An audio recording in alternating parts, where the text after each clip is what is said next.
Alô, você, amigo, amiga enxadrista, tudo bem? Aqui, Gerson Pérez falando diretamente do Clube Xadrez Online, esse é o Sebastião do Paraíso, Minas. Toda semana realizamos um curso ao vivo, em grupo, são 4 dias de treinamento de 2 horas cada.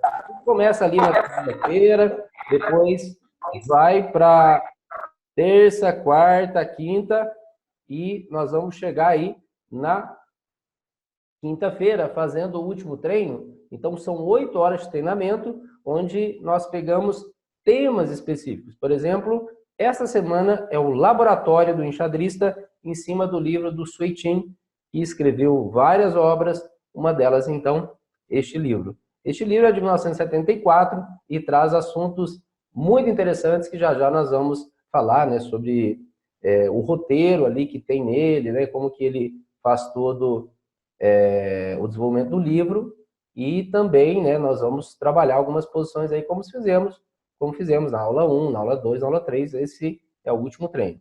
Tudo bem? Nós temos aí o Alessandro, o Hélio, Larissa, Robervan e Vinícius. Muito bem-vindos aí, pessoal. Beleza? Então, olha só, como que a gente começa aqui o nosso treino? Nós começamos o nosso treino com o esquenta. O esquenta é um diagrama onde nós vamos começar a esquentar mesmo. É um quiz, é um warm-up para a gente, nesse desafio que a gente coloca, nesse problema que a gente coloca, a gente começar aí a fazer o nosso treinamento do dia, tá bom? Se você tivesse de pretas, como que você trabalharia essa posição? Tem posição que é tática, tem posição que é estratégia, tem coisas que é de conhecimento final, outros de meio jogo, outros de análise com foco no cálculo. Então é muito variado o que eu trago aqui. Não tem relação direta com o curso este primeiro diagrama, tá bom? Então, se você tiver alguma ideia aí, pode digitar, preta joga e ganha. Então, primeiro a gente recomenda, lá, o Hélio tá, pois é, ele estava sumido aí. Primeiro a gente recomenda que você trabalhe em cima dos temas. Sempre tem os temas, estratégicos ou táticos. Se for algum final, pode ser alguma coisa mais técnica que você já tenha alguma referência. Se for de abertura, né, pode ser algum fundamento ali, algum conceito de abertura. Então, sempre tem alguma coisa para você fazer uma base, o início de um raciocínio que vai te facilitar a tomada de decisão em cada posição, ok? Então, agora a preta jogam. O que, que vocês recomendam aí?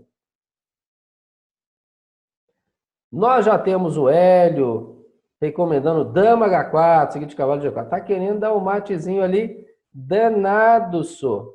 De cavalo e dama, vê se pode. O Vinícius também tá mandando dama H4. Robervan, mas vocês estão em ritmo mesmo, em ritmo de feriado, hein? Só que é a moleza, vem aí para cima com a dama, com o cavalo e tá tudo certo. Olha, nós temos uma peça a menos aí de pretas, hein? Se não der nada esse ataque, ah, meu Deus. Pois é, tá tendo um dama F7 lá, o Vinícius já ficou esperto. Opa, professor, tem um dama dama F7 quando eu tirar o cavalo. Então, dei uma aprofundada, são 3 minutos aí nesse primeiro diagrama, e eu já vou preparar então o nosso estudo aqui, que é o livro do Sui Tin. Sui Tin, ele era um grande mestre, nasceu em Moscou e morreu em Moscou, então passou a vida toda lá. E ele escreveu muitas obras, então tem muita partida, inclusive para o pessoal do Maestros, eu até já fiz o convite, já enviei uma seleção de quase 2.000 partidas dele, então o pessoal que pertence aqui, né, a nossa plataforma é a de treinamento, então toda semana, além do curso normal, a gente sempre manda um plus, manda um extra, e esta semana, então, foi partidas do Sui Tin, né, que era um grande mestre muito forte, e aí nós mandamos as partidas para poder reforçar ele como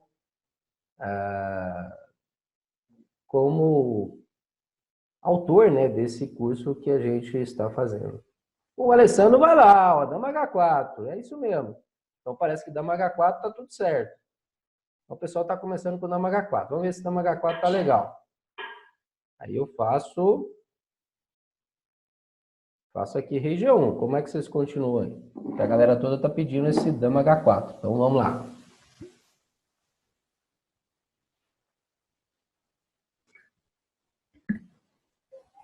Então, assim, em cima do livro, Laboratório do Enxadrista, que foi um dos primeiros livros que eu li. Achei muito interessante. Semana que vem nós vamos fazer o Mundo Mágico das Combinações. Tomar aqui uma aguinha esperta.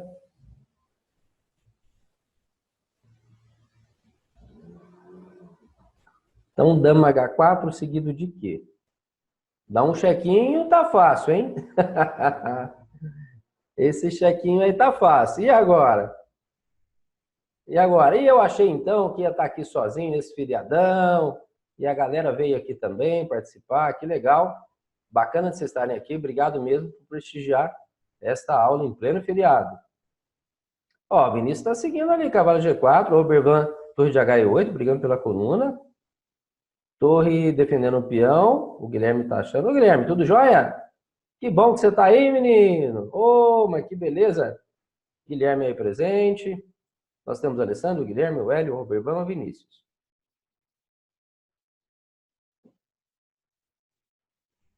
Guilherme acha que é torre defendendo o peão. E tá tudo certo.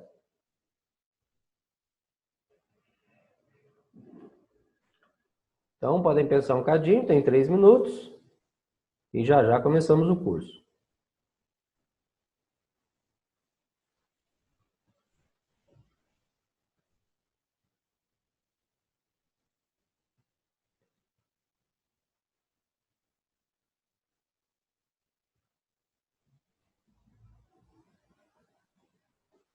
Guilherme está dando um salve para a galera nessa linha, mas eu não teria ido para dama H4 cheque, pois não vi continuação. Ok. Então, só fazendo a defesa sem continuação. Perfeito. Lembrando que algo passivo aqui pode ter problema, né? Porque a gente tem bispo e cavalo e que só tem um cavalo. Nós temos 4 peões, aqui tem 5. Então, na realidade, é uma peça por peão. Então, se não tiver a combinação, porque isso aí foi feito um sacrifício, né, para poder ter a combinação. Se não tiver uma sequência, né, que justifique, estamos ferrados. Estamos perdidinho aqui.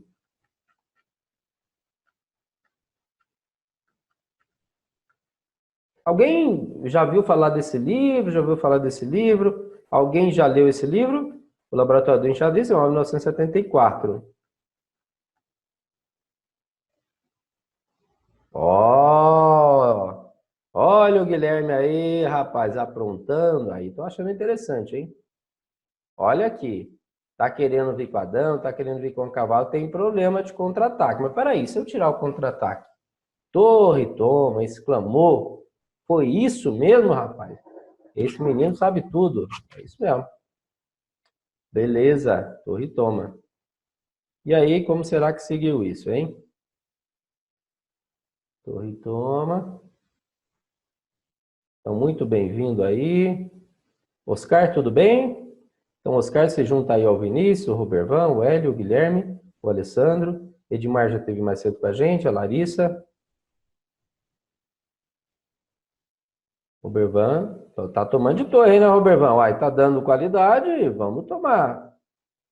Essa partida foi jogada pelo Lentiol, a partida de 1987. Está no informador 43, partida 408. Foi realizada pelo Pisax. Pisax está de preto. Leve Pisax.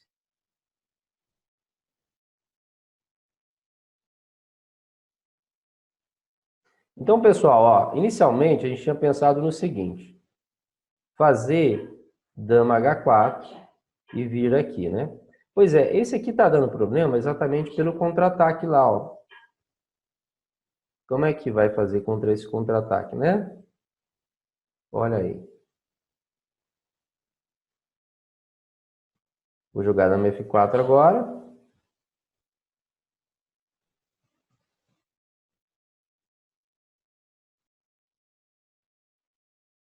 E aqui, ó, eu estou impedindo o mate.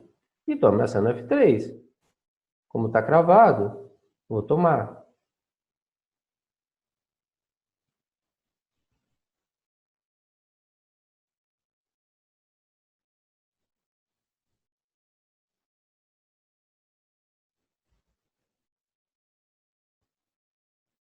Ok? Então, há uma necessidade aí, brilhantemente aqui observado pelo Guilherme, de fazer o torre toma B3.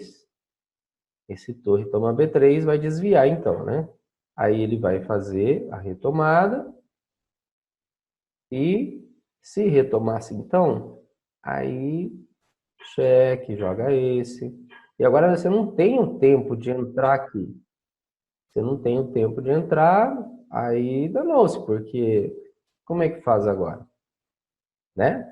Então, quando fez o torre toma B3, já que estava ganhando uma peça, ele recuou para não levar aquela sequência de mate. Mas aí ficou perdido, porque esse já tem 2 peões a menos agora, porque devolver a peça. Cavalo E4, torre E8, Robervan já tinha pensado nesse lance, e não tem ataque absolutamente nenhum, porque teria que atacar casas pretas, e a gente está na branca, não tem mais o bispo. Tá? Então, isso aqui, gente, entra numa área chamada recurso de defesa. Então, o ataque parecia ser fabuloso aqui. Dama H4, cavalo G4, pronto. Muito forte ataque. O problema é que havia então um recurso defensivo à base de dama F7 e dama F4, defendendo as casas pretas. Porque esse tipo de ação aqui, ó, você teria que ter um cavalo F1, não tem. Um cavalo F3, não tem. Alguém aqui na diagonal, um bispo, né? Um bispo F4, uma dama. Então, essas são as possíveis defesas. As mais comuns, as mais tradicionais. Você não tem nada disso. Só que aqui tem essa possibilidade, né? Da jogada intermediária e dar o cheque. Então, esse é recurso defensivo. Você tem que tirar o recurso da defesa do branco. Torre toma B3. Muito bem observado. Conhecia essa posição aí já, Guilherme?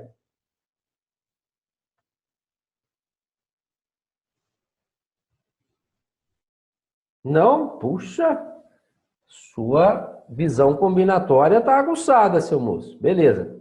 Então, pessoal, o Laboratório do Enxadrista é um livro, né, que eu li ainda no início da década de 90, foi um dos primeiros livros.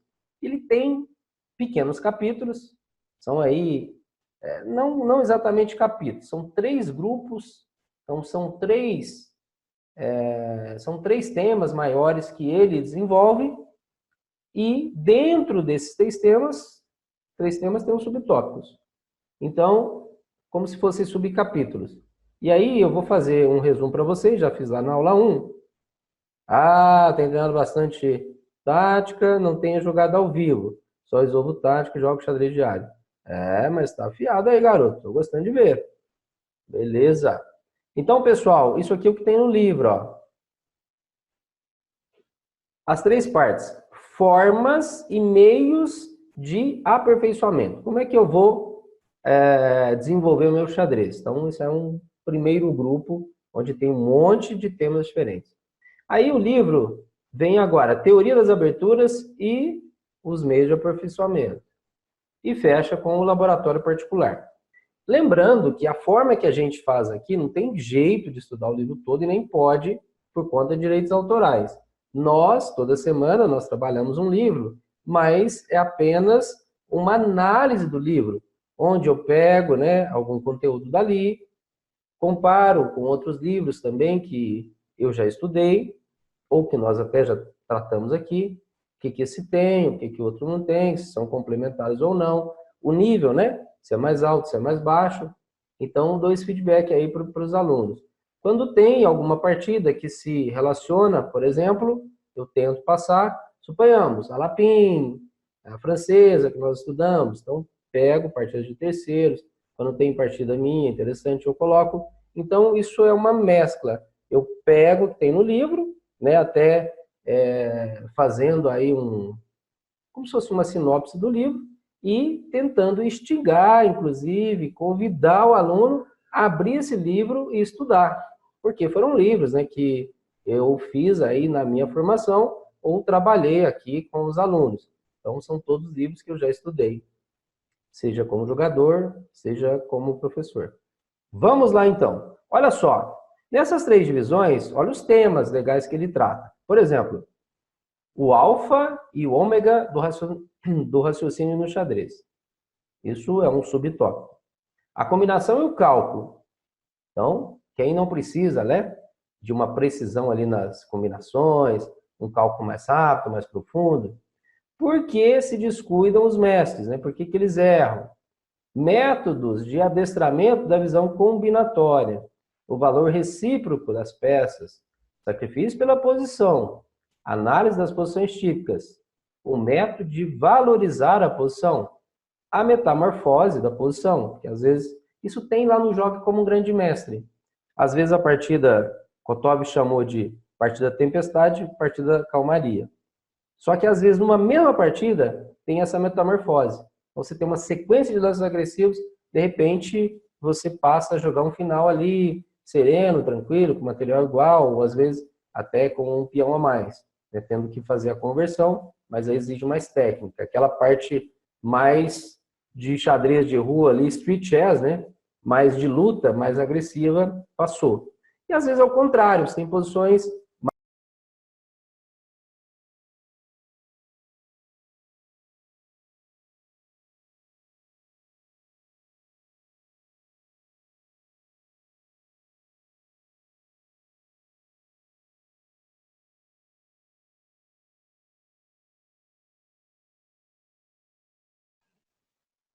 Acho que agora está tudo certo aí.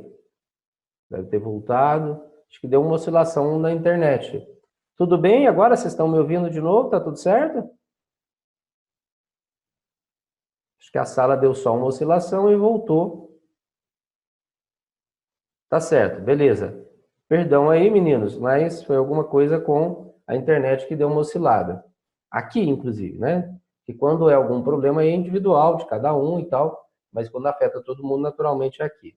Então, por exemplo, se uma hora se sentir que o som estiver baixo, como já aconteceu algumas vezes, quer dizer, se todo mundo estiver sentindo que o som está baixo, é aqui. Se o som estiver baixo só aí, né, pode ser alguma coisa, está oscilando aí a sua internet, ou mesmo regulagem de seu som.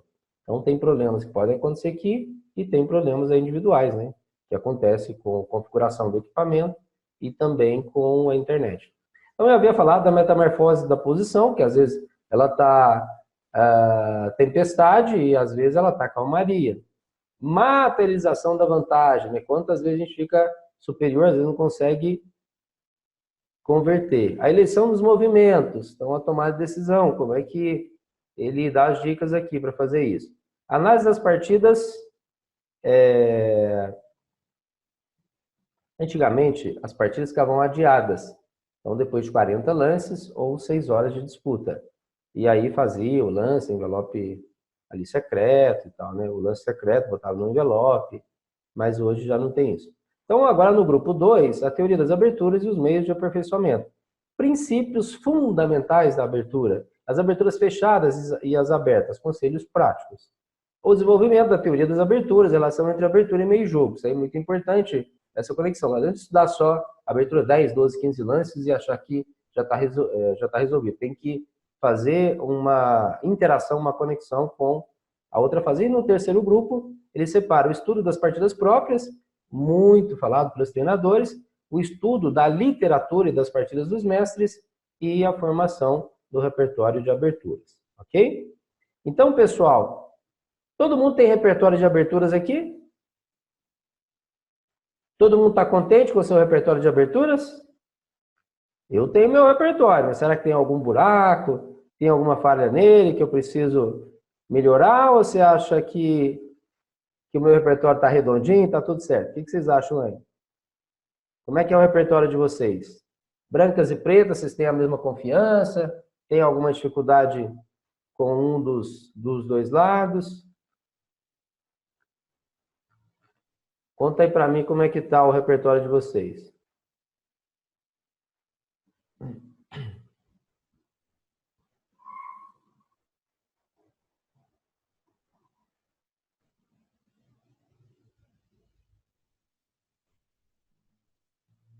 Olha só como ele começa aqui esse tópico.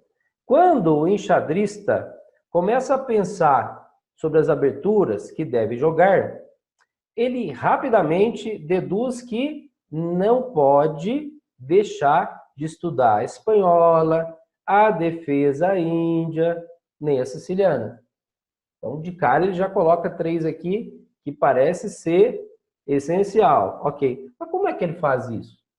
Então, vamos ver aí como é que está o repertório de vocês, o que, que vocês estão falando, se está tudo certo. Repertório é bom, ruim sou eu mesmo. Repertório é bom, ruim somos nada disso, menino, deixa disso.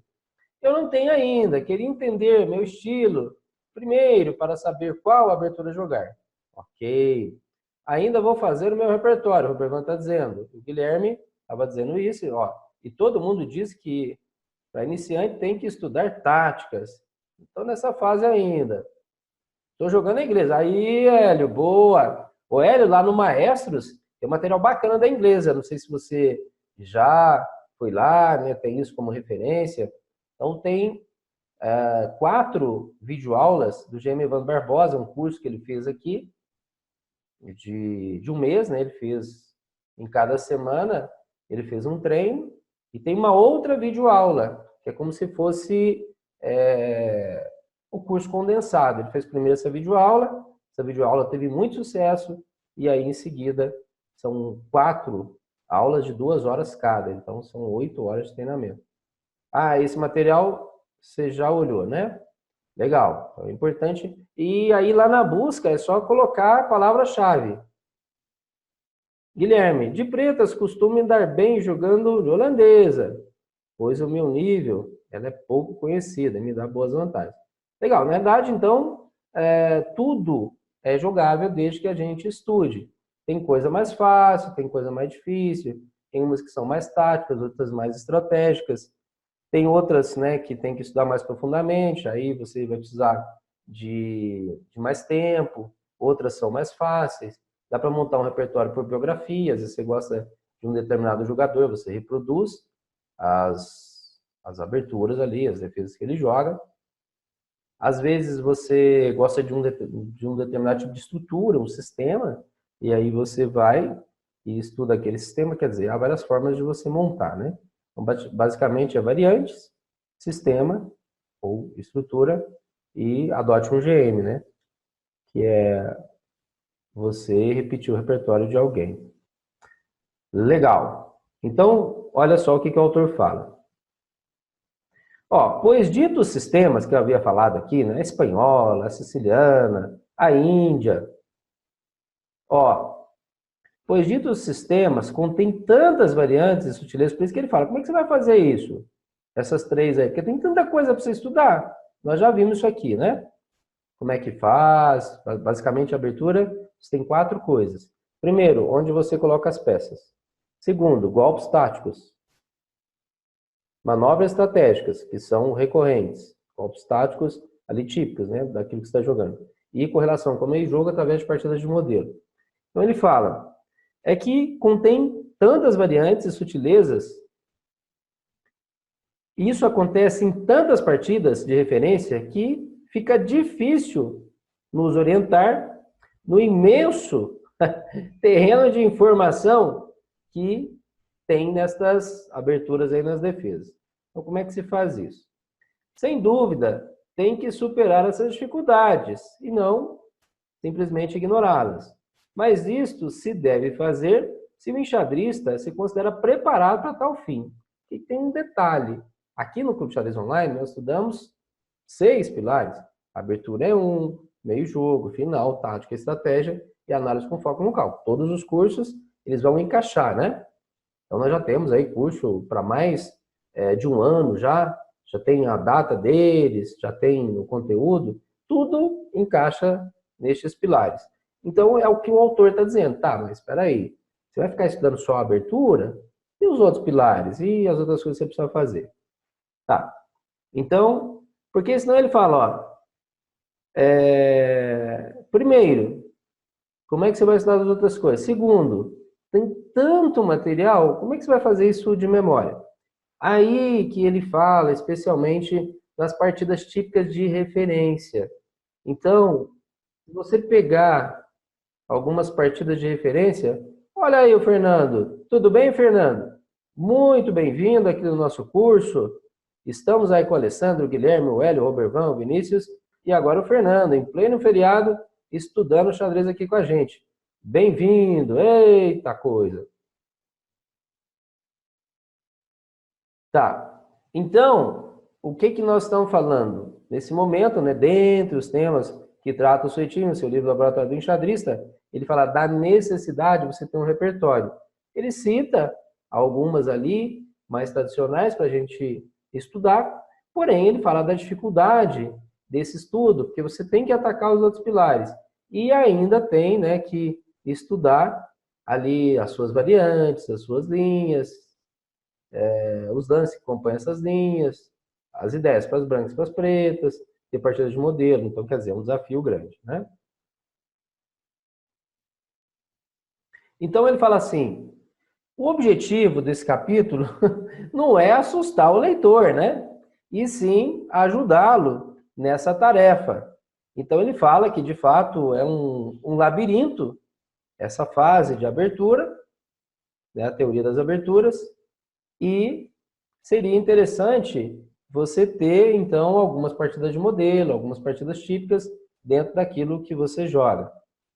Então, por exemplo, ele cita aqui uma espanhola. Então, olha a ideia dele. Então, agora, pessoal, vai aparecer aí.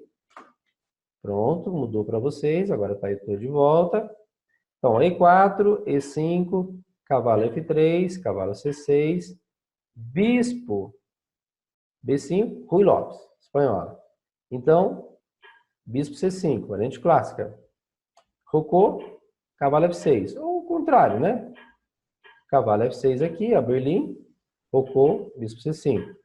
Tá. Então, olha só, ele pega essa posição aqui e faz um breve relato, ele faz um breve estudo sobre a espanhola. Então, ele fala da necessidade das partidas de modelo e também daquilo que é típico nas posições. Então, por exemplo, esta posição aí, jogam agora as brancas. O que será que seria o plano do branco? O que o branco teria que jogar? Ó, o Fernando Pimentel aí. Tudo bem, Fernando? Beleza? Bem-vindo. Que bom que você está aqui com a gente nesse feriado estudando xadrez, menino. Ó, o Alessandro também. Tudo jóia? Então, olha só. Esta posição, se você fosse jogar de brancas, qual seria a ideia aqui? Então, por exemplo, Sr. Gerson, quando olho aqui, eu não tenho este repertório.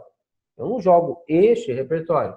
Tudo bem, mas eu sei que aí que ele fala das posições que elas são comuns, elas são características. Você trabalhar por posições típicas. Então, por exemplo, a gente sabe que C3 para fazer D4 é algo extremamente comum dentro de uma Rui Lopes. Então, por exemplo, C3 agora poderia ser uma boa. Ponhamos que ele roque. E aí você já manda D4. Quer dizer, essas posições são posições que a gente sabe que esse centro móvel de peões, ele dá trabalho, né? Ó, já joga esse, onde será que ele vai? A gente já pode jogar um negócio desse, estragar a estruturinha toda dele, aí joga um cavalo, depois já passa o bispo. Quer dizer, sem estudar absolutamente nada de sequência de lances, a gente já pode trabalhar por posição típica, por padrões. São referências, né? Às vezes a gente já estudou uma posição parecida a essa em algum momento. A gente repete esse padrão. Então, ele fala da necessidade, né, de conhecer algumas posições. Isso vai facilitar.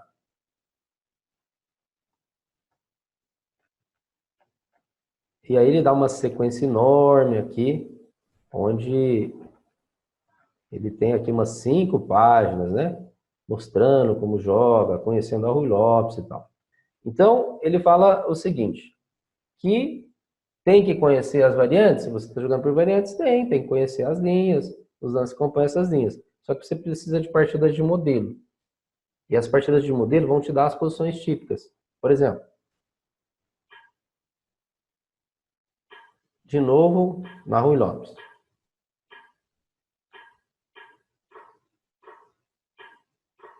Então, variante das trocas. Então, eu fiz E4, E5, cavalo F3, cavalo C6, bispo B5, A6, bispo toma C6, D toma, e aí D4, E toma D4, dama toma D4, dama toma D4, cavalo toma D4. Então, nós estamos aí no lance 8. Esta posição, ainda que eu nunca tivesse visto ela na vida, se eu conheço um cadinho de estratégia, se eu conheço fundamentos, se eu conheço alguns conceitos, eu vou saber avaliar essa posição. Por exemplo, o que as pretas têm de ruim? Quando a gente olha essa posição, visualmente, a gente já vê alguma coisa que é ruim. Ah, legal, Vinícius. Aquela ideia do... Tá, beleza. D3, E4. Ó, o Guilherme sacou os peões dobrados. Então, nós temos um problema aí. Legal. Muito bem-vindo aí, Clebson presente. Se junta aí ao Vinícius, o Robervan, o Hélio, o Guilherme, o Fernando, Alessandro. Eita, garoto! Então, nós temos esse peão dobrado que nem precisa calcular, só visualmente aí, né, avaliando rapidamente a posição. A gente chama isso de mapeamento da posição. Então, você dá uma geral na posição, você faz uma leitura posicional para entender o que está acontecendo. Então, por exemplo, nós sacamos que tem peões dobrados. Opa!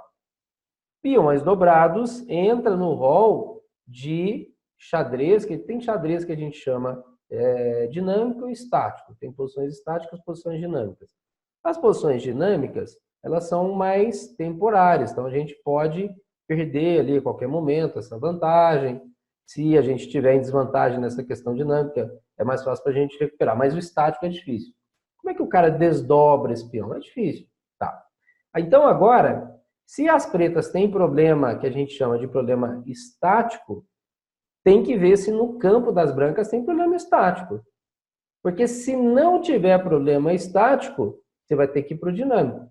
Pessoal, tem alguma coisa de estático na posição do branco? Tem alguma coisa que vocês veem assim que é mais a longo prazo para poder explorar?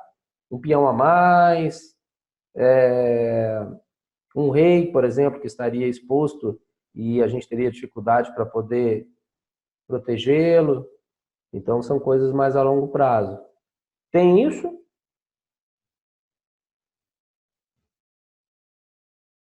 Não tem, né? Então, nós vamos ter que ir para outro campo aí. O que seria, então? Por exemplo, de dinâmico, nós temos o par de bispos para compensar a debilidade. Olha, o que será que tem o branco? Então, quer dizer, tem um problema, mas tem uma vantagem. Tudo bem. O que será que tem o branco? Ó, maioria de peões. Ok, o branco tem maioria de peões na ala do rei.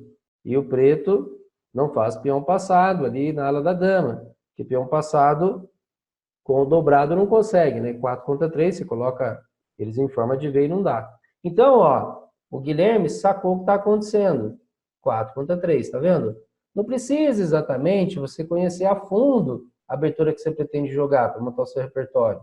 Você precisa ter algumas posições de modelo e ir trabalhando essas posições. Por exemplo, eu trabalho muito com os alunos assim, ó. Eu vou abrir agora um minutinho. Ó, vou mudar aí para vocês. Pronto, vocês estão vendo aí uma telinha branca, certo? Então, isso aqui eu faço em um caderninho meu. Aqui, ó. Então, eu vou fazendo as minhas anotações. Isso aqui, caderninho, já está quase cheio. Tem anotação pra caramba do professor, tá vendo? Ó?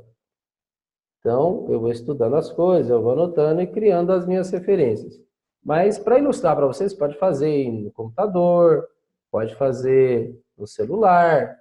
Então, cada um se organiza aí do jeito que achar legal. Mas, então, tem uma tela em branco aqui. Vocês estão vendo essa tela? Tá, então é o seguinte, por exemplo, se eu tenho partidas de modelo, isso aqui é isso que é a diferença, né, dos cursos que a gente faz A gente não fica preso ao livro. A gente pega a ideia do livro e desenvolve. Por exemplo, posições estáticas e dinâmicas. Isso aí é análise e cálculo lá do Dorfman, né, que nem sonhava, ali em 1974, escrever livro ainda, talvez sonhasse. Em 1974 não tinha os livros dele, né? Tem agora em espanhol, o Método em Xadrez, o Momento Crítico, mas eu, quando os li, inicialmente estavam em inglês, mas tem espanhol agora. Então, por exemplo, você vai passar uma partida como essa, esse início de partida aqui, então, o que você faz as anotações? Por exemplo, estratégia. O que nós vimos de detalhes de estratégia? Então, você vai fazendo as anotações, você vai tipificando aquilo que é comum às posições. E aquilo vai tendo uma recorrência. Então, por exemplo, na estratégia, o que nós vimos? Ó, teve peão dobrado, não teve? Quer dizer, toda vez que eu vou jogar uma Rui Lopes ali, bispo toma cavalo, eu vou ter o detalhe do peão dobrado. Então, peão dobrado, lá no livro do Kotov, é um dos 17 temas que ele trabalha, né? Então, ele entra no rol dos peões fracos. Os peões fracos, então, é um desses 7 tipos, né? Nós temos peão dobrado, peão isolado, peão avançado, peão atrasado, peão colgante, semi-colgante. E temos o peão bloqueado. Não bloqueado por peão, que é normal, mas bloqueado por peça. O que mais que nós vimos? Nós vimos par de bispos. Par de bispos. Então, o que é interessante é você buscar a recorrência. Então, por exemplo, numa Rui Lopes, opa, peão dobrado, comum. Ali, naquela hora, ou tem outras posições que em algum momento vai tomar, é comum. Olha o Jairo aí, bem-vindo, Jairo, tudo bem? O Jairo se junta aí ao Alessandro, ao Fernando, ao Guilherme, ao Hélio, ao Robervão, Vinícius. Estamos aqui firme no feriado. Faltou um tema que nós vimos, nesses primeiros lances que eu fiz ali. Qual o tema que faltou? Então, essa ideia de laboratório, gente, que é laboratório, né? É o processo de tentativa e erro, tem essa coisa toda empírica de experimentação. Então, eu recomendo demais para os alunos. Ó, o que faltou foi a maioria de peões, né? Isso, a maioria de peões. Então, numa posição, ainda na abertura, maioria de peões. Ainda na abertura, nós já vimos 3 temas. Ué, mas o que isso adianta, professor? O que isso adianta? Tá, sinaliza 2 coisas. Que esses temas, eles vão ser recorrentes. Então, toda vez que você for jogar Rui Lopes, fica de olho, que pode ter maioria de peões, pode ter par de bis, pode ter peão dobrado. Tá. Beleza, isso é um detalhe, a recorrência. Olha aí, chegando o Vitor. Vitor, tudo bem? Muito bem-vindo. Do lado aí você consegue digitar, é o contato que tem com a gente, tá? Então nós temos aqui o Victor, o Vinícius, o Robervão, o Jairo, o Hélio, o Guilherme, o Fernando, o Alessandro. Então, esse é um detalhe, a recorrência. Quer dizer que na Rui Lopes, quando for jogar de brancas, de pretas, tá. Mas como que eu aproveito isso? Tá, pode ser que eu cruze com isso depois. A questão é que você vai estudar isso em livros de estratégia, peão dobrado. Onde tem estudo de peão dobrado? Seirauan trata, xadrez vitorioso e estratégias. Estratégia moderna de xadrez do Pacman, trata também. Tratado geral de xadrez do Grau, trata isso. Capítulo 5, temas posicionais de meio jogo e final do xadrez básico, também trata. Então você vai buscando recorrência da coisa e vai estudando e aperfeiçoando. Ó. Par de bispos. Aqui mesmo, né, no Maestros tem peão dobrado, tem par de bispos. É uma série que fez o GM Evandro Barbosa. Estratégia. Se você colocar peões, você pode botar dobrados. O dobrado, que é sempre palavra-chave. Vai aparecer bispos, vai aparecer. Maioria de peões, então tem também. E aí você vai buscando, seja em vídeo, seja, tem gente que gosta de aplicativo. Então, por exemplo, Chess King. Chess King, eu uso deles, não o braço ali para celular. A Convecta tem também produtos para PC, notebook. Então, eu uso o Chess Strategy 3.0. E a minha referência da Convecta, né, que seria a Chess King, só que é um programa maior, mais robusto e tal. Então, isso aí eu comprei há muito tempo e você usa em qualquer computador. Você entra lá no programa Pesca, você entra com o seu login e sua senha, qualquer computador você acessa desde que tenha a plataforma. Eu comprei faz muito tempo, foi um investimento aí de uns mil e poucos reais. Eu comprei 6 programas para encaixar nos 6 pilares que eu trabalho aqui. Então, quem gosta de aplicativo, pronto, o Chess Strategy, essa versão dele aí para celular, é legal. Quem gosta do livro, tem esse que eu citei. Quem gosta de vídeo, dá uma vasculhada aí por esses canais aí, né? O próprio Clube de Xadrez tem quase 1000 vídeos. Você não viu errado, não. São quase 1000 vídeos que nós temos já publicados, já postados lá no canal, no YouTube. Então, seja do Clube de Xadrez ou outro, você vai buscar referência. Porque quando cair par de bispo, você sabe como utilizar. Quando cair peão dobrado, você sabe como utilizar. Então, você vai montando uma listinha de acordo com a recorrência das suas partidas. Os alunos, por exemplo, quando eu monto planilha de treinamento para eles aqui, eles têm já um direcionamento que eu passo para eles para quando eles jogam. Eles não jogam 5 partidas de uma vez, 10 partidas de uma vez, não joga. Na parte de treinamento, quando a gente monta a planilha, tem o jogar e fazer análise. E é exatamente no processo de análise que você vai buscando isso aqui. Tá? Então, voltando lá ao nosso tabuleiro. Então, isso que é legal. Por exemplo, vamos pegar uma outra coisa aqui. Jogou esse, jogou lá. Então, uma siciliana, então E4, C5, cavalo F3, G6, siciliana. Opa! Siciliana dragão, é uma dragão hiper-acelerado, jogou rápido aí o G6, jogou no segundo lance. Tem o dragão normal no quinto lance, é dragão acelerado no quarto e dragão hiper-acelerado no segundo lance. Tá. Então jogou esse, jogou aqui. Opa! Jogou aqui, jogou cavalo F6, jogou E5, cavalo C6. Aí jogou dama H4. Dama H4. Aí as pretas fazem cavalo toma E5. Cavalo toma, dama toma. Então, quer dizer, na lista da tática tem o duplo. Então, quando eu fizer a minha listinha, nesta siciliana pode ter o duplo. Beleza. Mas tem alguma coisa errada nisso? Pois é, não tem. Essa posição ela é jogável. Essa posição é jogável. É mole? Então, nós vamos rocar grande aqui. O dama toma E5, bispo E3. E aí, o que a gente tem? A gente tem o sacrifício de peão na abertura, o gambito.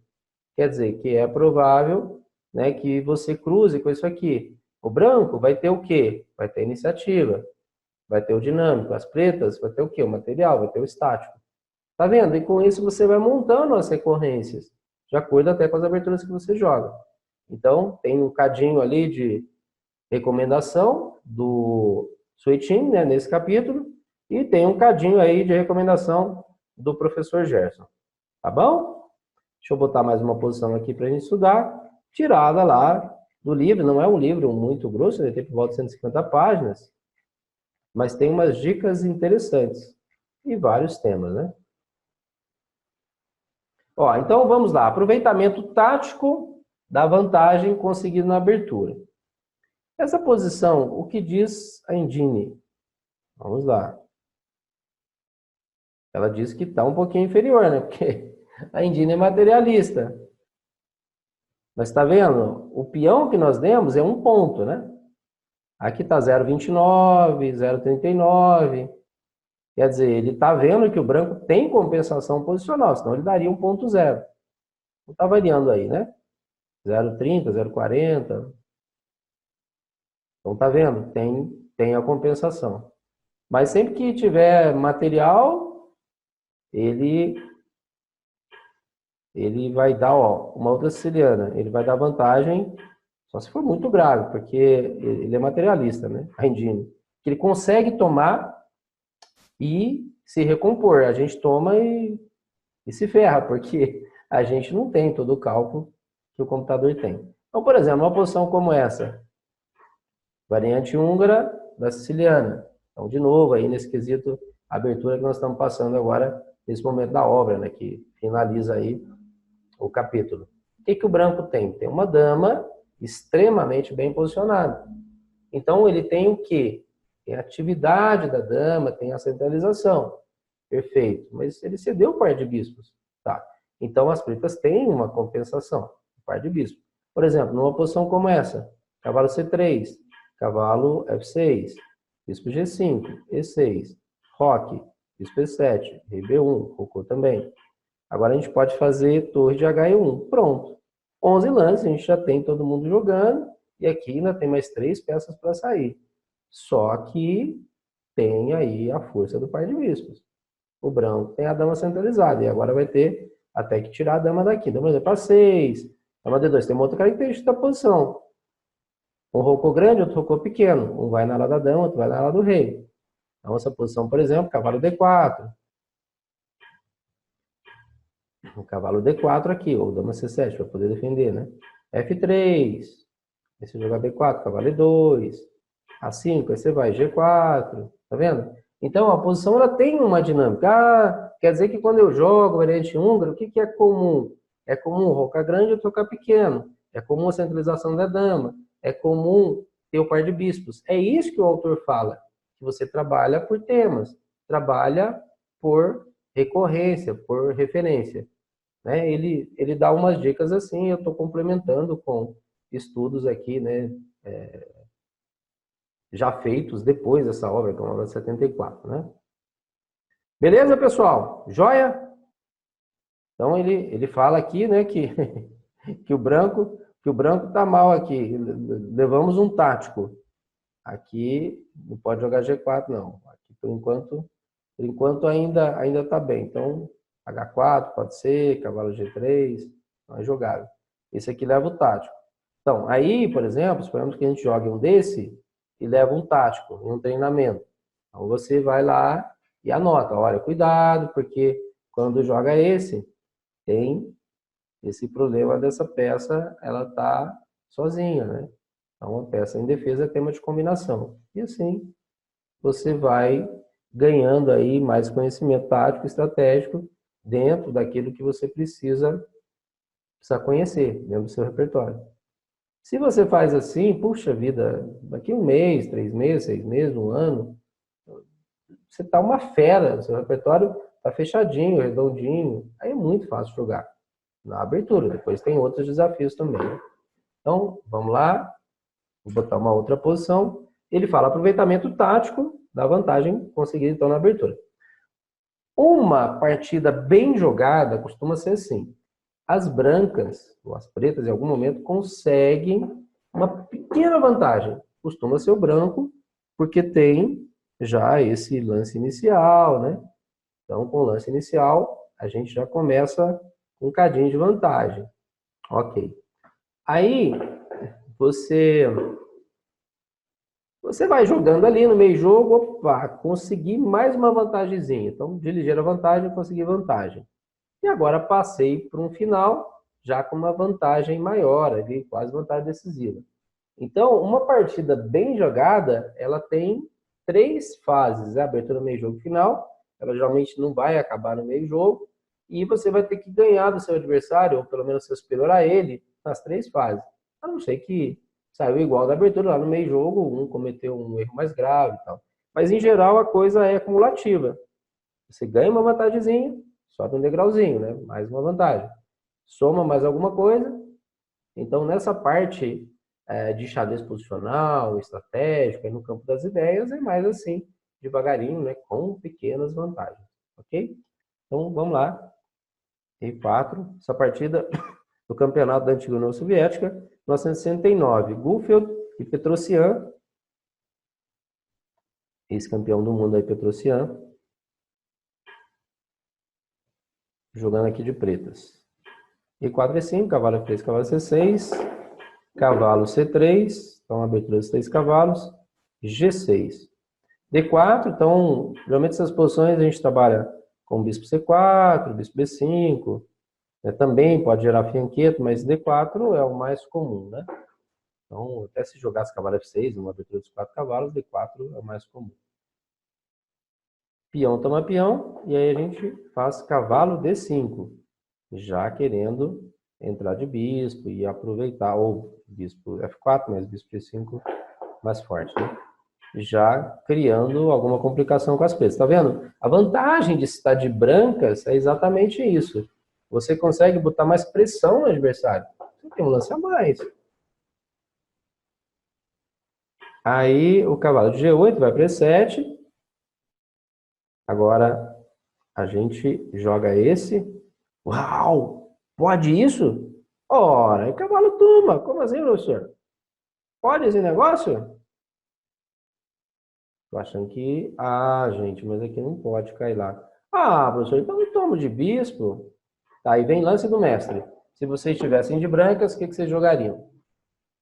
Então, isso aqui é uma das observações que na parte de abertura você tem que conhecer os temas táticos do adversário, o que você tem de possibilidade tática e o adversário também. Lembra que eram 4 coisas? Posicionamento das peças, de acordo com a abertura que você pretende jogar, ou defesa, golpes táticos recorrentes, manobras estratégicas ali típicas e correlação com o meio jogo. Se você tivesse de brancas agora, o que você jogaria?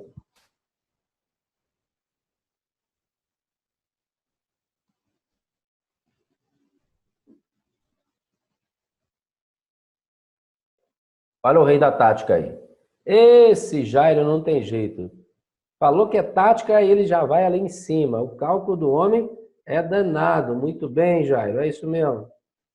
Olha que lindo esse, gente. Dama toma D4. Olha que espetáculo isso. Acabou de ganhar uma peça, né? Ou não? Tem três ainda não, né? Vai estar ameaçando lá. Se tomar. Ih, nossa, tem mate. Tá, e agora? Ah, mas então vamos tentar um desse aqui, ó. Tá parecendo legal, hein? Puxa, mas aí já vem esse. Se jogar algo assim, vai ter esse, dama G7. Então tem que ser rei H8. E rei H8 aqui tá difícil a coisa, né? Por exemplo, eu posso simplesmente tirar do ataque e agora ameaçar tirar o cavalo. Então a posição está muito difícil. Extremamente difícil. Agora, onde foi o problema então? Já no início, né? G6, nesse momento, não é tão comum, né? Mais comum de jogar esse. É comum jogar bispo B4. G6 não é comum. Então isso meio que deu um tempo aqui, né? Para o branco para poder trabalhar a posição, né?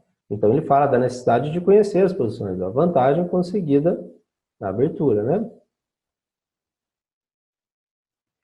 Lá, pegando mais uma posição, é claro que isso aí era uma possibilidade, né, gente? Foi para outros caminhos e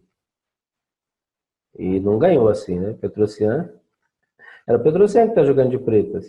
Ele colocou só a dificuldade, né?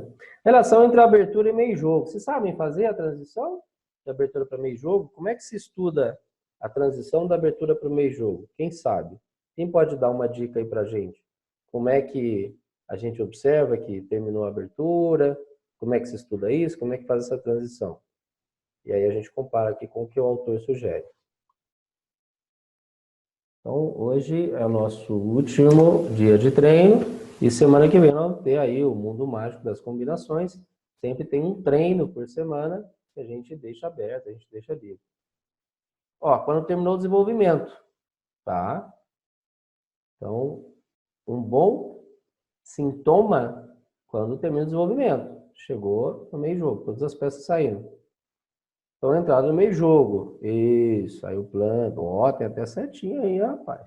Ah, tá.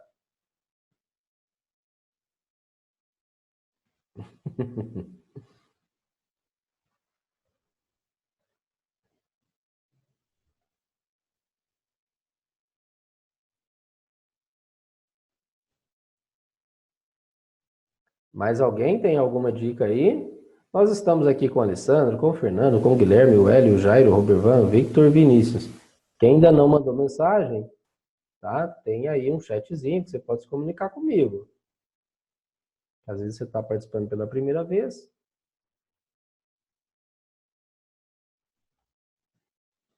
Quem mais aí? Palpita?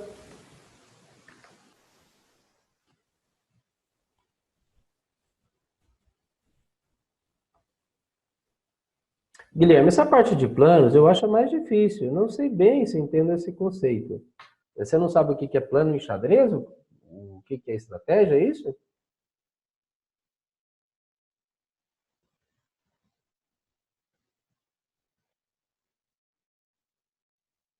Essa é a dúvida, Guilherme?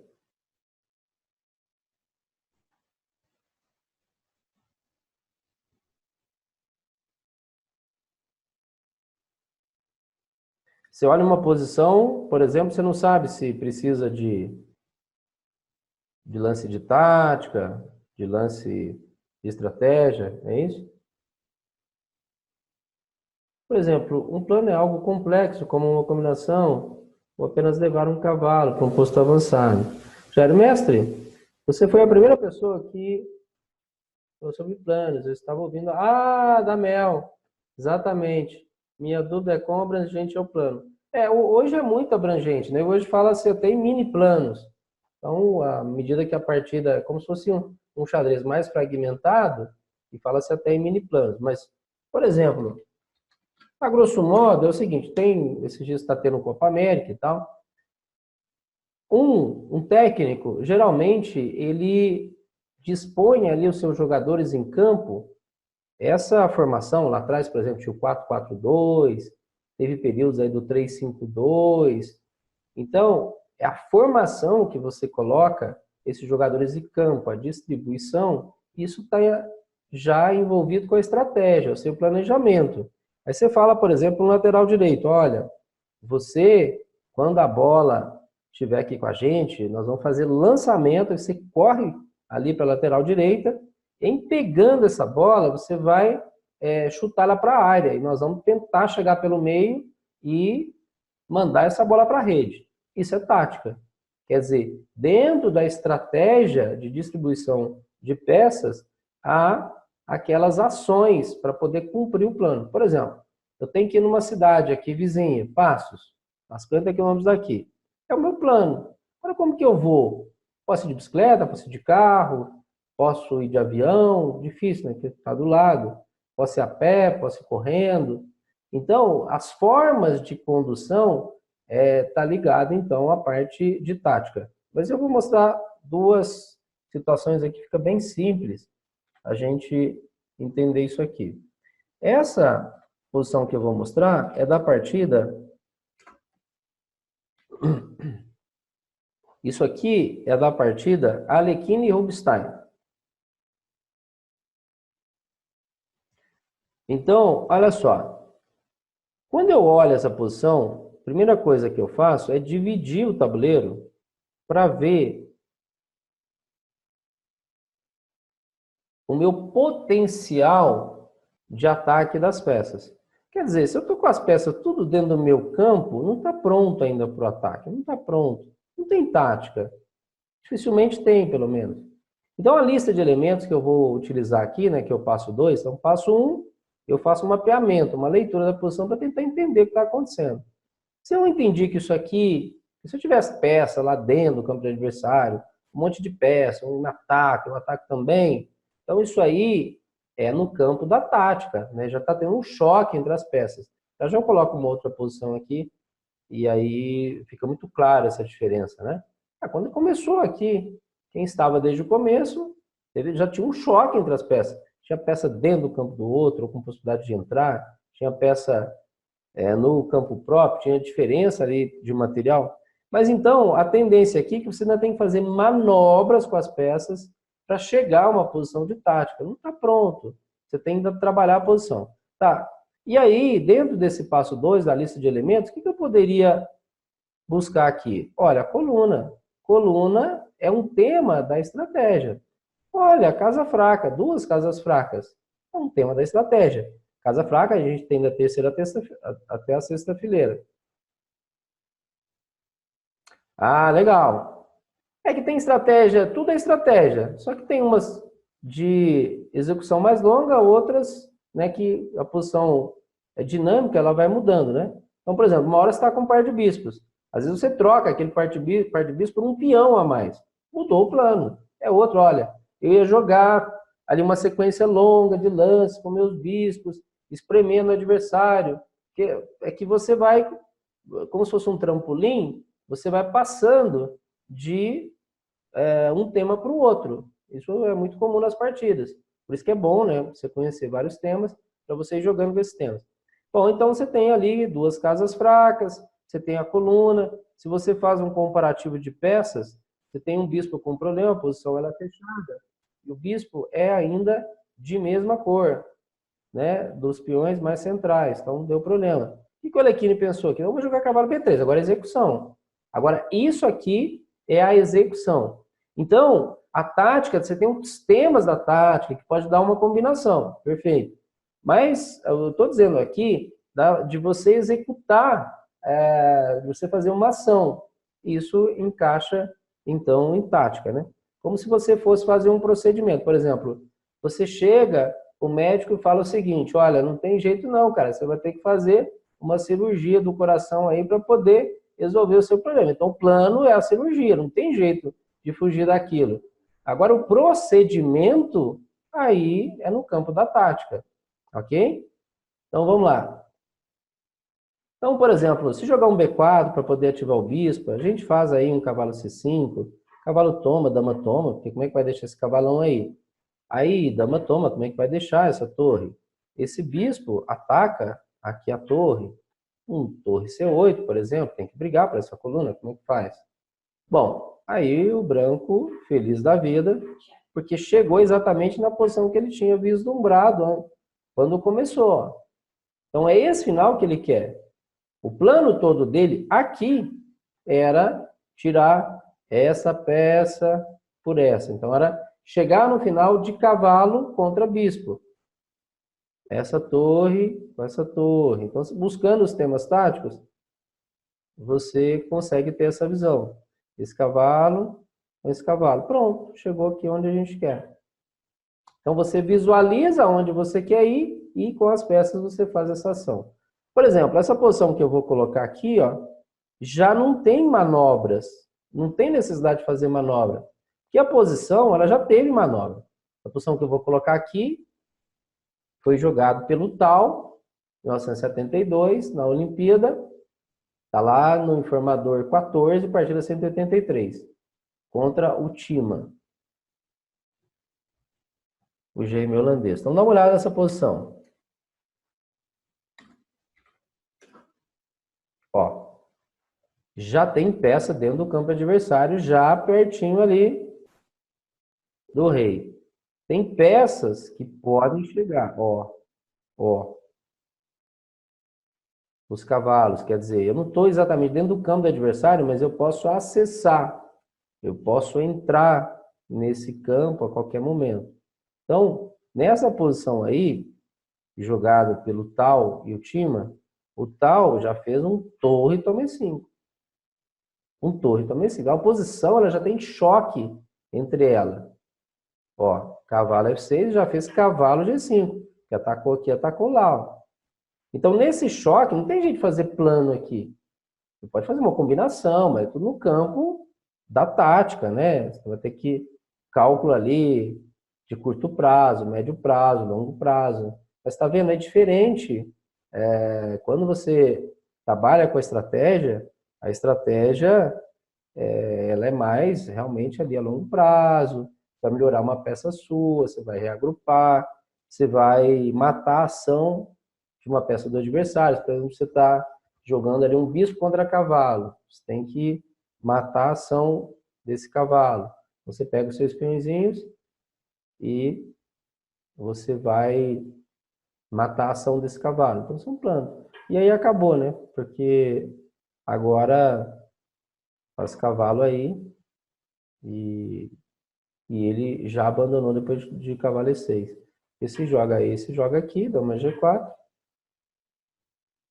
Se torre D6, né, querendo recuperar, aí tem um bonitão aqui, um C4 e acabou.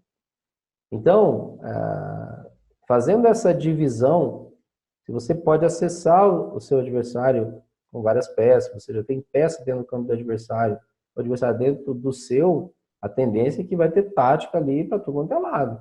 Então, os temas de tática é cravada, é duplo, fraqueza de oitava, abertura de linhas, bloqueio, interferência, os temas normais. E também você pode ir fazendo aquele esquema lá, né, que eu falei da anotação. Então, por exemplo, uma aula que eu estava fazendo ontem. Então, durante a aula de tática, o aluno viu comigo posições de ataque duplo, eliminação de defesa, desvio da defesa, peça sobrecarregada, fraqueza da oitava, ataque descoberto, abertura de linhas, cheque duplo. Então, os diagramas do dia que eu estudei com esse aluno, ó, estão todos anotados, né, que eu fui repassando com ele de acordo com as posições que eu estudei. Então, o que acontece? Isso é da tática. Um outro aluno, cavalo dominante, né, o cavalo contra bispo, coluna aberta, casa fraca, parte bispos, peça fora de jogo, sacrifício posicional de peão. Então, fui anotando também, já é um outro aluno, se estou dizendo de aula individual. Olha lá.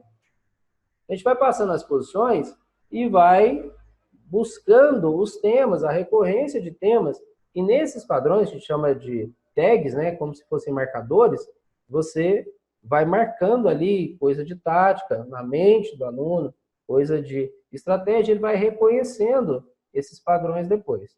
Então, voltando ali para o nosso livro, vamos lá. Fugimos um bocadinho aí, né, mas aprendizado é sempre importante. Então, estou aqui de novo.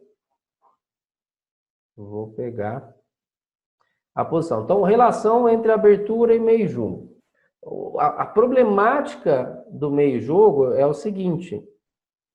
Meio jogo, imagina uma... Deixa eu pegar de novo aqui. Imagina aquelas corridas onde a gente tem revezamento. Atletismo, por exemplo. Natação. Vamos pegar um aqui, atletismo. Então, vou montar a posição já, tá? Para a gente continuar aqui. Mas deixa só eu fazer uma parte aqui. Então, por exemplo, o meio jogo, então, como já se fala, está no meio, né? Antes você tem a abertura.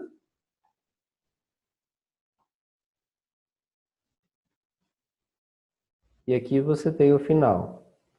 Então, vamos imaginar que esse revezamento nosso é um revezamento de 3 voltas. Então, por exemplo, se esse atleta te entrega o bastão com um tempo bom, então a primeira volta aqui, como se fosse a primeira fase nossa da partida. Então, ele entrega para esse atleta aqui. Ele tem que entregar o bastão, se ele tiver com um tempo legal, esse segundo atleta, ele já vai ter uma vantagem. Suponhamos, então, que esse atleta vai dar a volta dele, mais uma volta. E ele entrega de novo aqui para um terceiro atleta. Quer dizer, com tempo melhor ainda do que ele pegou e um bastão redondinho, né? Passou fácil ali para a mão do outro. Quer dizer, para esse, na última volta aqui, ganhar, é mais fácil. Então, se a gente imaginar o estudo de xadrez, é uma coordenação entre as fases. Então, você tem uma volta de finalização, você tem isso fazendo essa referência com o atletismo, com a natação. Então, se o atleta primeiro ele te dá o bastão numa condição boa, te dá um tempo legal, quer dizer, fica mais fácil para você fazer a sua volta. A mesma coisa do segundo para o terceiro atleta, que vai chegar com mais facilidade e vai ganhar a competição. Então, se você tem um repertório de aberturas legal, opa, vai cair no meio jogo com facilidade, né? Você vai ter aquela projeção para o meio jogo, aqui eu vou tacar lá do rei, aqui eu vou impedir que ele faça D5, vamos auxiliando. O branco vai atacar lá do rei e as presas vão tentar romper no centro e expandir ela da dama. Então, ó, o meio jogo. Meio jogo, então, você, né, posiciona melhor as peças, troca algumas peças, se está com o bispo mal, troca por um bom. O jogo está fechado, você consegue trocar o seu bispo pelo cavalo do outro. E aí você chega no final favorável. Aí fica mais fácil. Então, essa questão do meio jogo tem uma conexão muito forte com a fase anterior e a fase seguinte, como se fosse aí, né, uma corrida, um revezamento. Então, olha só o que fala o autor. Relação entre abertura e meio jogo. Ó, depois que a gente faz a mobilização das peças, se deve, então, ficar atento à chegada do meio jogo. O que você vai fazer no meio jogo? Então, dependendo da abertura que você está jogando, vai ter ali o meio jogo que você vai cair. Tá? Então, ele fala aqui, vejamos os casos. O ataque, quando você chega no meio jogo. Então, ele vai colocar uma posição, jogar entre o Savon e o Liberson. Também no campeonato da antiga União Soviética, de 69. Então, vamos ver essa posição que ele está tratando. Então, já ataque no meio jogo. Então, vamos ver a posição. Ele está caindo, é uma siciliana, E4, C5, cavalo F3, cavalo C6, D4, você toma D4, cavalo toma D4, dama B6. Rapidão aí, ó, já mandou um dama B6. Então, o que nós vamos fazer com esse cavalo? Cavalo, aqui em B3, né, porque bispo B3 não dá certo, que cai B2. Cavalo F6, cavalo C3. E6, bispo D3. E agora A6. Bispo G5, bispo E7, dama E2. Quer dizer, se não definiu que vai arrocar pequeno, pode ser que vai arrocar grande. E aí já vai começar o ataque na área do rei. E se ele rocar grande de cá e outro rocar pequeno de lá, aquele ataca a baioneta, né? Lados opostos. Aí D6. Opa, rocou pequeno. Não quis rocar grande. Dama C7 para poder sair e avançar os peões. F4, isso é bastante comum. Nem precisou fazer rei H1 porque não tem nenhum problema aqui. Não tem mais o cavalo em D4. Casa B2, que aquele rei H1 que a gente vê contra a siciliana é para evitar tema tático ao longo dessa diagonal aqui com a dama. Não precisou disso, você jogou B5, então vamos lá para lá do rei. Torre de D1 e com isso, ó, terminamos a abertura, como já ele falou. Completou o desenvolvimento, terminou. Aí o adversário fez aqui B4. Brancas jogam o lance do mestre. Então a chegada aqui no meio jogo está muito favorável para o branco. Não desenvolveu, não desenvolveu, não rocou, quer dizer, não resolveu o problema da torre ainda. E já começou um ataque muito rápido. Alex, tudo bem? Bem-vindo aí, seu moço. Nós estamos agora com o Alessandro, o Guilherme, o Hélio, o Jairo, o Robervão, o Victor, Vinícius e temos a presença aqui do nosso grande amigo Alex Santos. Tudo jóia? Bem-vindo, garoto. Então, se você tivesse de brancas, o que você jogaria? Então, salta aos olhos aí a vantagem de desenvolvimento do branco. Então, essa chegada no meio jogo já vai ser uma chegada com ataque. Então, tem que ter essa percepção. Eu preciso ainda melhorar as minhas forças, as minhas peças para atacar, ou já posso atacar agora? Bom, como tudo está desenvolvido, já tem um indício bom que eu posso atacar. Se eu não tivesse focado, por exemplo, as pretas, ainda que ela tivesse chance de atacar, não seria muito bom. Provavelmente não seria legal fazer isso. Por quê? Porque ela está numa fase de desenvolvimento ainda, pelo menos 3 lances. Focar, tirar bispo, jogar torre. Aí depois você vai pensar em atacar. Então aqui, cavalo A4. O Alex está dando boa noite para a gente. Boa noite, Alex. Bem-vindo. Então, cavalo A4. Então, esse livro que nós estamos estudando é o Laboratório do Enxadrista, o livro do Suetin, que dá aí várias dicas através de 4 grupos, são 4 itens que ele trabalha e tem vários capítulos dentro desses grupos. Como se fossem capítulos e subcapítulos.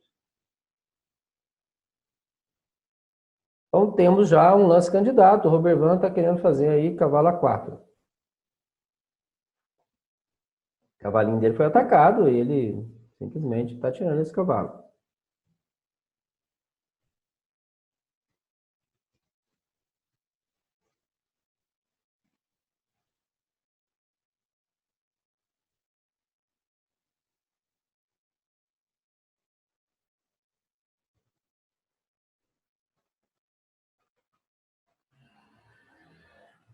Então, brancas jogam. O que vocês recomendam aí?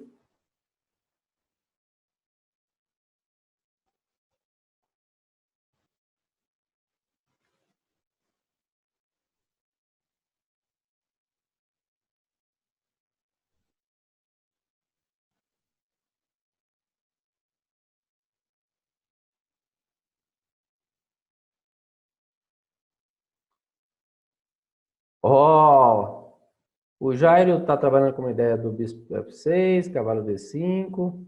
Robervan agora um cavalo D4. Um cavalo A4. Bispo F6, cavalo D5. Então surgiu uma nova ideia aí, cavalo D5 do Jairo. Que é temático. Por que o Jairo está pensando no cavalo D5? Ora, bom, o Jairo pensou no bispo F6 e cavalo D5.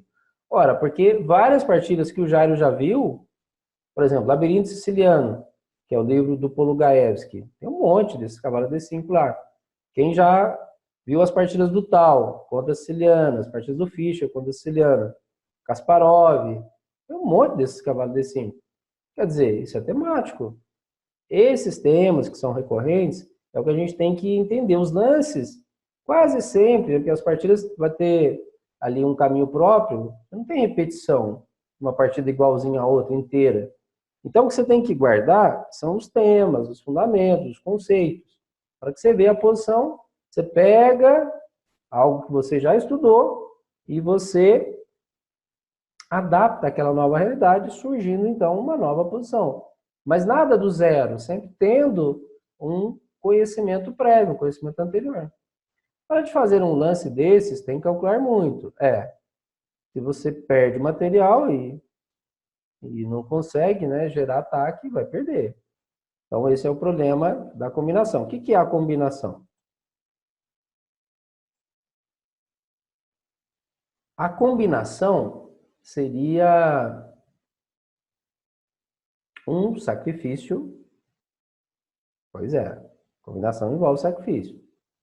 Geralmente tem sacrifício, né?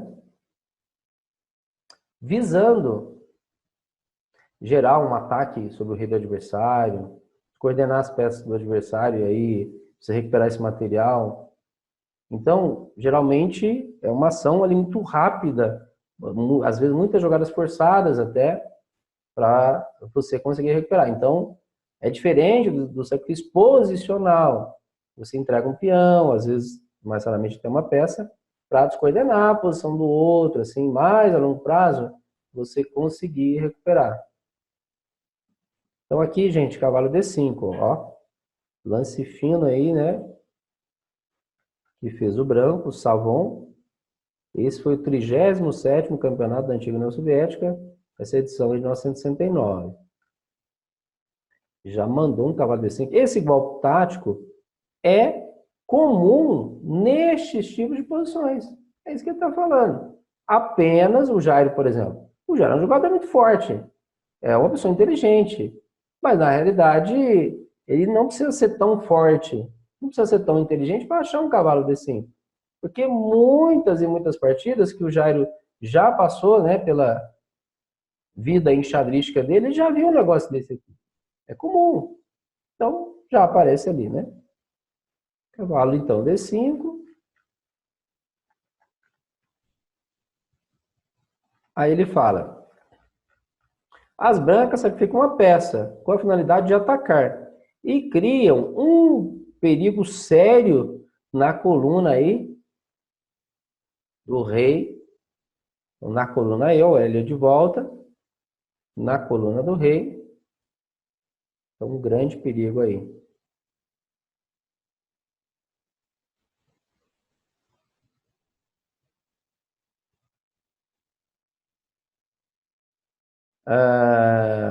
Se eu vi qualquer um... Vocês tomam cuidado com o Jairo, que ele é desse jeito, tá? Ele é modesto assim, ele é humilde, mas ele é bom de xadrez, tá? Na verdade, estou apenas especulando, não calculei. Porque é um tema, né? A jogada intuitiva. Ele fala o seguinte, o branco vai ter uma ação muito forte pela coluna E.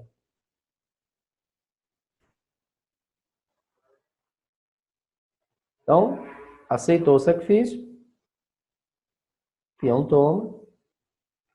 Sem tomar lá, tem F6, hein, Jair? Foi direto. E aí as pretas, precisando desenvolver, fizeram aí bispo G4. A dama saiu. Cavalo toma. Tem juízo não, as pretas.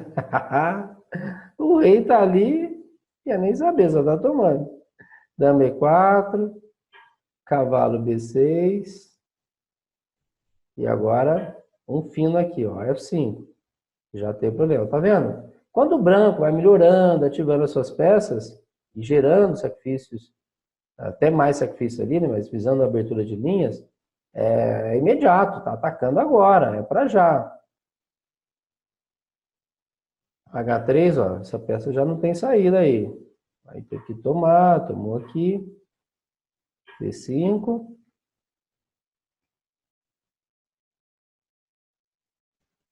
Dama H4, tá precisando defender G3. Nem tem jeito de rocar. Ele tinha 3 ataques, ele precisa de 3 defesas. Então fez esse F8. Agora poderia tomar. Cavalo D4, olha que curioso. Esse cavalo está sobrecarregado, você não tem uma da tática. Aí você usa o desvio da defesa.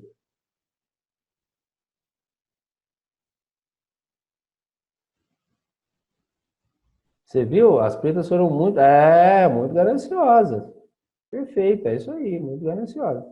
Então, se bispo toma, a gente toma lá primeiro, né? Tá, aí o que que fez? Quando jogou esse cavalo D4, ele jogou aqui para poder defender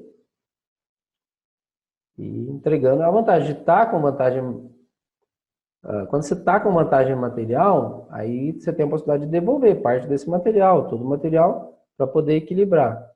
Mas nada disso. F6. Salvou, mandou F6 aí.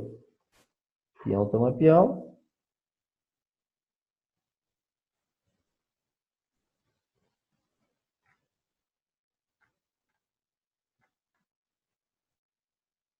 Nós fizemos agora. Ah, não. Já está caindo ali, desculpa. Peão toma peão, bispo toma. E aí estaria difícil, né? Então, F6. F6 é muito forte. Como é que faz isso, né? Então, cavalo D4, a posição está muito difícil. Bom, independente do que seguiu aqui, interessa para a gente o cavalo D5. Foi feito lá atrás. Quando jogou esse, pronto, meio jogo. E no meio jogo, a partida já é aquelas partidas agressivas. Tempestade. O Kotov, lá no Jogue como um Grande Mestre, ele fala, desde o início lá, partida Tempestade, partida Calmaria. Cavalo D5 já botou Tempestade. Mais recentemente, né, a gente poderia dizer que botou fogo no tabuleiro, referência aos 2 livros fabulosos, Fogo no Tabuleiro, né? Um livro só, volume 1 e volume 2, é o mesmo título do Shirov. Então vamos lá? Vamos pegar mais uma posição e a gente já caminha para o final do nosso curso.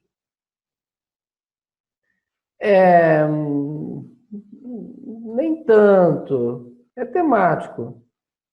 É temático. Eu, antes de ser mestre nacional, já fazia esses lances aí. E quando estava de preta, já ficava de olho.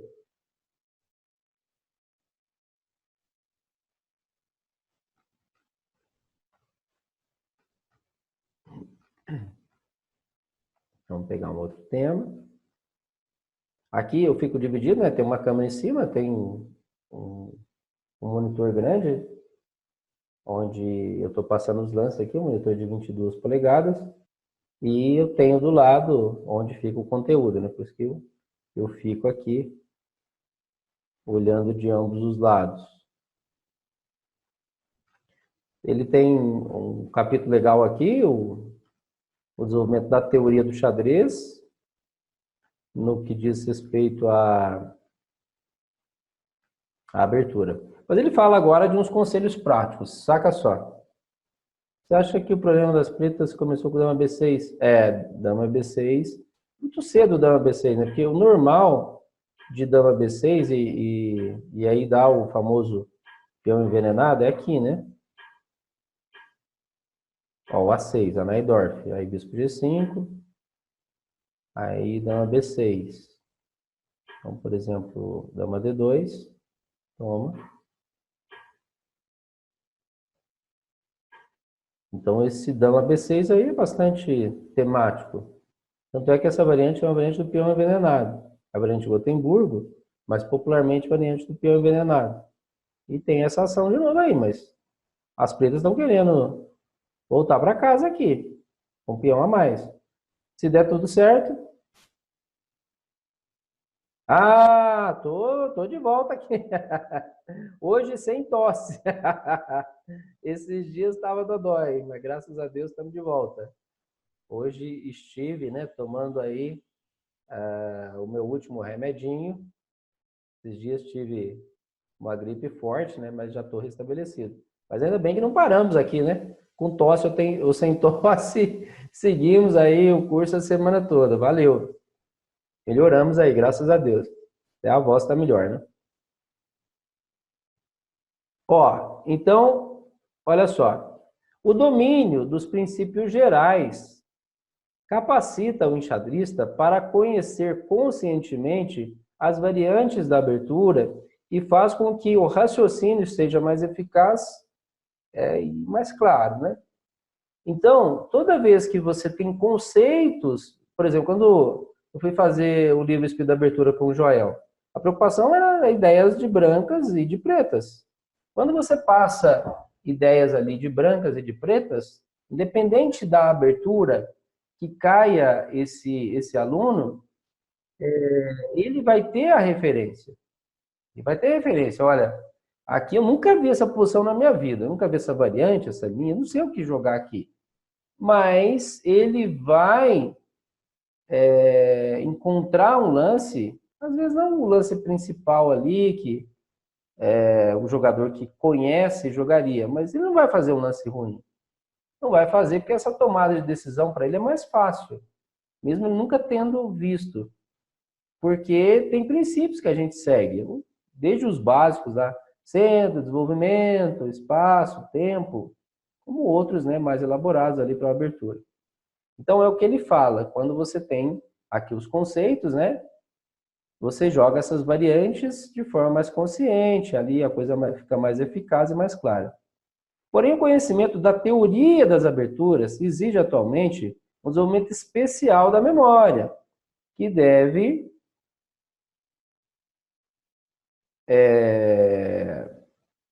esse desenvolvimento da memória, porque a todo momento a gente está sendo testado nas questões relacionadas aí a guardar conteúdo. Já vimos aqui, a gente tem contato aí toda semana, algumas técnicas de como a gente poderia ali facilitar para a nossa memória. Eu gosto muito de temas, visualizar os temas, eu gosto muito de fazer essa anotação, esse caderninho lotado aqui, cheinho de anotações, de coisas de alunos. Já mostrei para vocês o que eu estou estudando atualmente, ó, como aprendemos, não tem nada a ver com o xadrez, mas tá vendo? Eu, como pedagogo, tenho que me preocupar com outros saberes, outros conhecimentos que vão facilitar o meu trabalho aqui, né? Que vai facilitar também para o meu aluno para ele absorver melhor esse conhecimento. Então, ele fala que na questão da memória, vai ter uma superexposição para ela no quesito abertura, porque é um monte de variantes e tal. Então, você tem que fornecer para ela recursos que ela tenha um facilitador para poder se orientar. Como é que a memória, como é que você vai acumular como se fosse um computador, um monte de variações, de lances e tal. Então, o que orienta a gente é isso, são temas. Temas da estratégia, da tática, sequência de lances que a gente vai entendendo através de partidas de modelo. De início, não convém aprender de memória o conteúdo das enciclopédias. Não adianta isso, o cara ficar decorando o lance. Aí o sujeito jogou um negócio ali menos usual, não é ruim, menos usual, já tirou. Como é que o cara vai estudar aquele monte de coisa, né? Já tirou ele do livro, já ficou difícil. Mas interessante é trabalhar conceitualmente.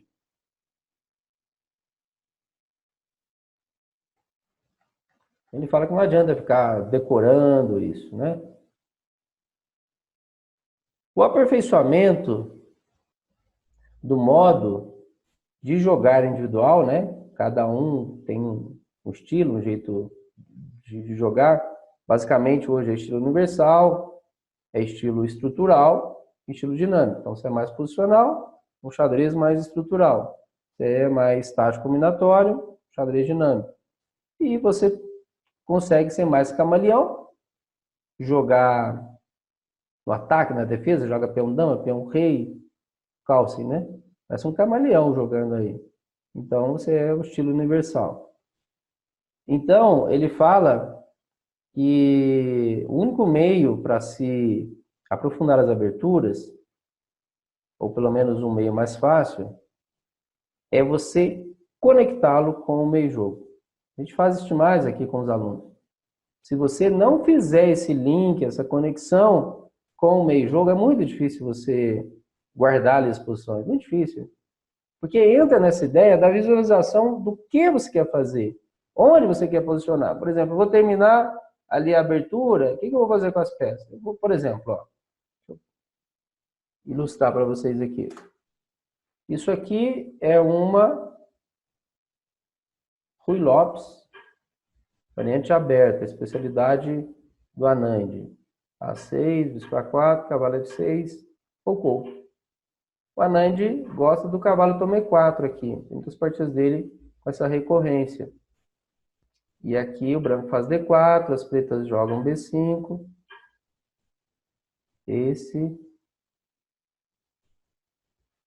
D5. Peão toma, bispo E6. Cavalo D2, toma, toma. Bispo E7, C3, roca. Bispo E3, dama D7, dama D2, torre de AD8, torre de AD1. Pronto, essa é uma posição, né, que se jogasse as pretas aqui e a gente aqui, completaria o desenvolvimento todo. Ok. Mas cada lado aqui agora já tem a sua ideia, já tem a sua estratégia para o meio-jogo.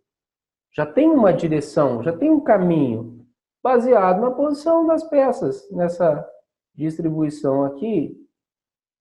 Ó, vamos dividir aqui, ó. Da dama do rei. Observa o branco, 4 contra 3. Então, aqui a estrutura de peões é que vai fazer toda a diferença. Observa as pretas, 4 contra 3. Então, o que as pretas vão querer aqui? Jogar na hora da dama. 4 contra 3. Trocar peça, ó, cavalo A5. Aí sai, você joga C5. Passa o cavalo para cá e um dia você quer fazer D4. E o branco? Ó, o branco quer jogar na hora do rei. Porque o 4 contra 3 dele está aqui. Vai tentar gerar avanços. Uma hora, quem sabe, consegue tirar esse cavalo, faz F4, H3, G4 e manda os peões para cima. Mas é lá do rei. O branco tem que ser lá do rei. A lá do rei é meio jogo. Então as brancas jogam pelo meio jogo, na ala do rei. As pedras jogam pelo final, buscando ali a sua maioria na ala da dama.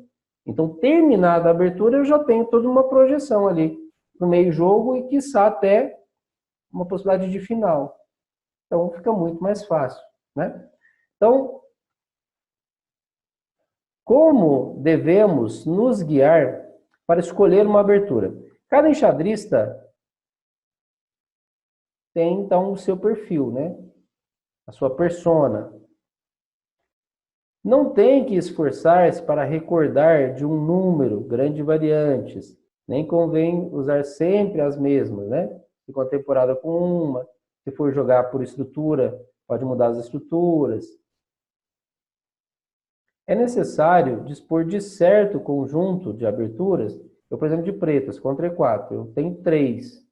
Eu tenho da Siciliana 2, tenho E5, ainda de step ali até um E6, a francesinha. De brancas, eu jogo D4, E4, mas mais E4. Às vezes coloco também ali um peãozinho a C4, inglesa, então já tenho 3. Contra o D4, muitas vezes Índia do Rei, já joguei um cadinho holandesa, um C5, que aí pode dar, se ele avançar, uma Benoni, tem muitas de Benoni, tem o B5, tenta na Benoni, depois faz B5 Benco, tá vendo? Ao longo do tempo, eu fui ampliando o leque de aberturas. Então, ele fala que é necessário você ter algumas, você pode trabalhar um período em cada uma delas, né? Pessoal, tá bom então, beleza? Bom restinho de feriado aí para vocês, obrigado demais aí pela boa companhia. E na segunda-feira nós estamos de volta com o Mundo Mágico das Combinações do Koblenz, um livro muito gostoso. Quando eu li isso há quase 30 anos atrás e tenho na memória ainda aquelas posições de arrepiar, aquelas combinações brilhantes ali. O livro muito gostoso de estudar, vai ser uma semana animada semana que vem, tá bom? Então, obrigado aí, pessoal, pela participação do Alessandro, do Alex, do Guilherme, do Hélio, do Jairo, do Robervan, do Victor e do Vinícius. Lembrando que é um convite para vocês estudarem um livro do Suetinho Laboratório do Enxadrista. Aqui a gente dá algumas pinceladas, como vocês viram, da própria obra, as dicas dele. A gente busca encaixar no método 6 pilares, que é o que eu trabalho aqui no Clube Xadrez, né, desde quando nós criamos, em 2000, fora, né, bem antes aí, que eu já estava desenvolvendo aí o método 6 pilares. Então, já tem aí quase 30 anos que a gente usa esse método com os alunos, com cerca já hoje de 15.500 alunos. Então, a ideia é sempre linkar, né, esse livro com outros livros, como eu citei, né, com outras partidas, outras experiências ali. Mas sempre instigando, convidando o aluno a estudar a obra. Beleza? Guilherme, valeu! Joia! Aí, o Vervan gostou da aula, obrigado. O Guilherme também, o Alex aí, que legal. A Alessandra, a galera toda. O Hélio, joia! Obrigado, gente. Valeu! Aí, o Jairo, obrigado. Vinícius. Muito bom. Abração, gente. Até mais.